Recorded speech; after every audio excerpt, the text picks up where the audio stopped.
I guess it's about unconditional love. It's about relationships and how you choose to stand by someone's side through all the ups and the downs. You know, regardless of there being some tough times, you kind of continue to be in it. And I think, you know, the song was a nice way of saying, you know, I'm here for you, basically.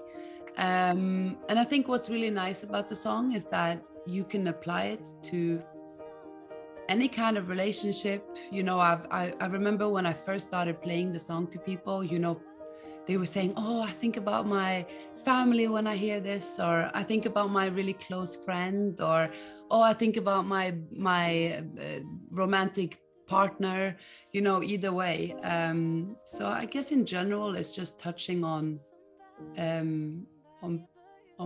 being there for someone throughout both the highs and the lows. That's you know what, I don't think I ever thought about it as wanting to become a singer. I think that I discovered songwriting, and then I loved it so much. I just loved the way of having a way to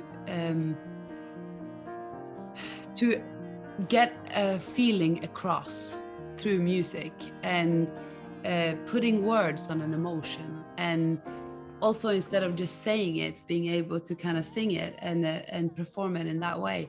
I think it was the songwriting that kind of got me.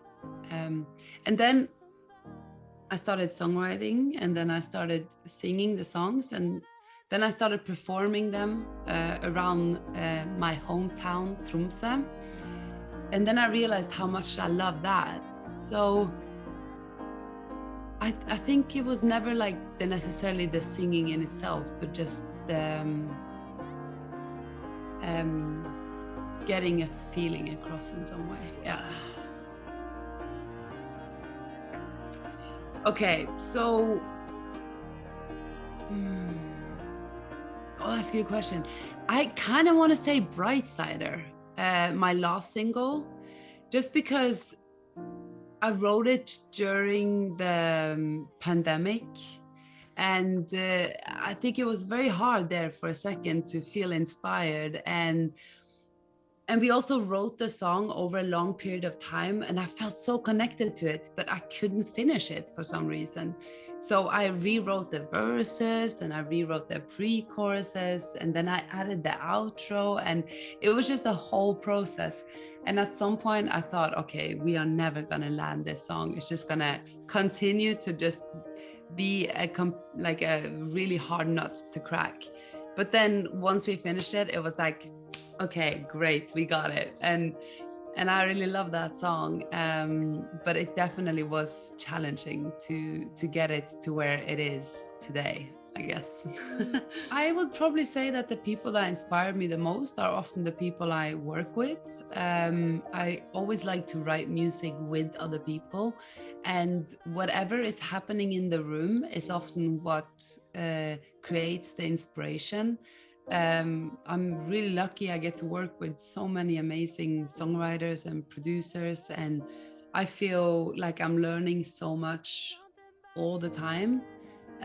So I think of all people, they're probably my biggest inspiration. And I would also say that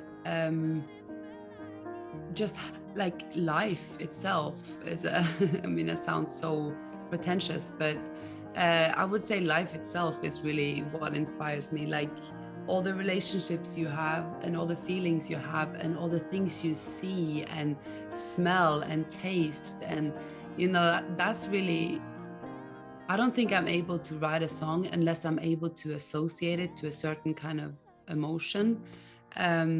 So I think just life itself is really the biggest inspiration, yeah. But then getting it across, it's the people I work with that help me manage to find the right words and the right melodies to explain that feeling, I guess. It almost feels like we've created, like, you create some kind of community with your music where people feel connected, and not just to my music and to me in many ways, but they feel really connected to each other. And so I do find that like seeing that connection with my fans and experiencing it, and people coming to the shows, which I'm always so grateful for, that is a massive inspiration. Just seeing that people are connecting with the music. But I would also just say, getting to do this every day, I really love my job, my passion. And I get to meet so many cool people and travel to cool places whilst doing it. So really, it's like, however way I turn it, it feels like a win-win situation. And I honestly don't think at this point that I would want to do, there's so many cool things you can do in life, but I really wouldn't want to do anything else. So motivation, I think, of course, you have days where you're like, oh, I'm so sleepy, or oh, this is just like, oh, I just want to do something else. But most of the time, I get really pumped by getting to do it. Yeah. I don't think I can answer that. Oh, wow. It changes all the time. Sometimes I will like have a favorite based on how fun it is to play it live. Other times I will have a favorite just because I'm like, oh, we really captured like such a memory in that song. So I think it's really tricky to decide. I mean, I do feel like both Backbeat and Love You Like That and Somebody and Come Over, I mean, they were all really great moments. But then I also really love like Please Look at Me, and when we play live, I have this song called Bye Bye Baby, and it's so much fun to play it live. So yeah, it changes all the time. And then also sometimes, you know, your favorite is the newest one just because it's the newest one. So Highs and Lows and Brightsider and all the songs that, you know, I've not gotten 100% like used to yet in a way. Oh, and Used to. There you go. No, I don't know. It's hard to pick one, just because I feel very connected to so many of them. Probably say Backbeat first, just because I've already played that for quite a lot of years, and still it's so much fun to play it. And then I would probably say, oh, this is a tough one. Brightsider. It's really fun to play live. It's yeah, I love the outro, and it just, every time we play it, I'm not tired of it at all. I just think it's so much fun to play it live. But we've only like played it for like what, half a year, so it's not been that long. But and then I would probably say the acoustic version of Somebody, just because it's probably one of the songs that I've played most acoustic, and I feel like every time I play it, I can like just change it a little bit, and I feel like it really captures just the way it sits in my voice. It always feels good singing it. So I think probably if I had to pick, it would be the acoustic Somebody, Backbeat, and Brightsider. I've been really, really obsessing over like Haim, the band. My friend has this indie playlist that we've been just having on repeat. So right now, my favorite song at the moment is this song called Phoenix by Big Red Machine. It just has such a nice vibe, and I can listen to it on repeat and not get tired of it. It just feels like it's perfectly capturing my state of mind right now. So I do listen a lot to Up From a Dream and Phoenix by Haim and Big Red Machine. Yeah. I would say my music is very energetic pop music that's just a little bit left of center. yeah, quite like melodic, energetic pop music, left of center. Yeah, that's probably how I would explain it. And myself is, yeah, it's. I think I'm pretty like upbeat most of the time. Not always, of course. I have my highs and lows as well, like everyone else.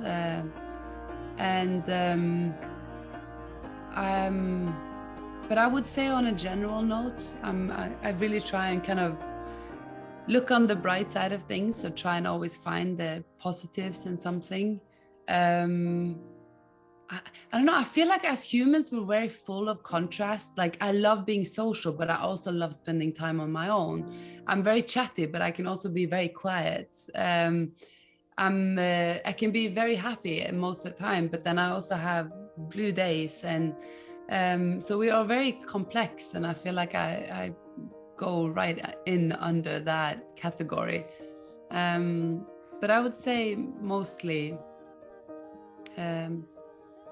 positive and so stupid to say this about yourself, but pretty hardworking. I really love working. So I have a lot of drive, which works really well with my job because there's always something to be done. Yeah, there's a few things that I would say. I think first of all, I would say that just spend time learning your craft, like, you know, whether it's learning an instrument or writing songs or singing, then just spend time doing it. Have an open mind to opportunities, but also to be inspired by all sorts of things. I would say it's really important not to give up, because I think a lot of people think that, you know, being a musician has like a deadline, like, oh, if I haven't made it by the time I'm 18 or 25 or 28 or 30, then you think that's too late. But to be honest, like, I feel like if I had given up at the age of 18 or 22 or 24 or whatever, then, you know, I wouldn't be sitting here today. So I think it's important to just stick at it, like keep doing it, keep going. And then I would say, really, yeah, just have an open mind. I mean, be curious and keep trying new things and play concerts if you can. Like, just kind of keeping active is a really, I think you learn so much all the time. So just kind of keep doing it. And then last but not least, follow your gut, because I think it's like an industry that, you know, you can so easily be pushed into certain directions, or being told what's the right or the wrong thing to do, or saying that, oh, if you want to have a successful career, you have to do it like this. And honestly, I think that so often it's proven that if you just do you, and you do what feels right to you, then I think you're going to be much happier having this career, but and probably keep going for much longer because you're enjoying it. But also I think it's more likely that people notice it because it feels more unique to you. So do whatever feels right to you and just trust it. Oh, that's a very all-consuming question. I think it means a lot to me on many different levels. I think obviously I've based a humongous part of my life around music, not just because that's what I do every day, but also a lot of the people that I are close with are people I met through music. And but I also want to say that, like, music means a lot on a personal level, in terms of I still listen to music and feel like, you know, when I was like younger, before I even did music as my living, then I would listen to a song and I would get so obsessed, and I would just listen to it again and again. And I would feel all these things because of this song, or it would perfectly soundtrack a period of my life. And luckily, you know, even having worked in music for this long, I still get that. You know, I fall madly in love with songs, and I get exactly that feeling of like almost being newly in love, like, because a song hits me so hard and I can listen to it 100 times on repeat. And I think that's really nice. I think life and the world is just a better place to be with music soundtracking it. Absolutely. I think that's almost impossible not to. I mean, I was playing shows for almost 10 years before people started listening to my music and streaming it. So that was obviously like, there was a lot of times where I thought, oh, this isn't working, this isn't going anywhere. I probably should just find myself another passion or another job. And, you know, that's stuff that I look back at now, and I think I wouldn't have it any other way, because I got to start with music and have a lot of years where I just got to gig around with my guitar, playing wherever I could, and I got to develop and experiment, but without having everyone looking at you thinking, oh, what are you gonna do? How are you gonna do this? You know, so I think there was a really great learning curve, and also just had a lot of fun, exciting times because of it. And then I think, you know, as a musician or a creative, you constantly have ups and downs. You have periods where you make music you love, and then you have long periods where you're not able to create anything. And then you have periods where people are coming to the shows, and then you will have periods where maybe not as many people are coming to the shows. And I mean, it's ups and downs, but I think that's also what keeps it exciting and interesting. And that's also part of why you keep pushing and trying and failing and trying again and succeeding. And, you know, that's just the natural, for me, that's just how it's been, at least. And slowly but surely you learn to deal with it a little bit better every time. Like with a lot of other things. So I've just kind of finished touring for a little period, because we've been playing a lot in the last few years. And now I'm just going to focus on writing and recording. So the goal and the plan is to release an album next year. It's still very much work in progress. And I'm writing new stuff all the time. And I haven't 100% decided what the album is going to be yet, but it's taking shape little by little. So that's something to look forward to, and that's something that I at least look very much forward to.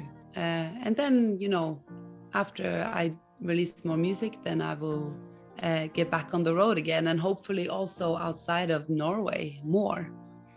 So maybe I'll see you at a show next year or the year after. I want to say hello everyone in Taiwan.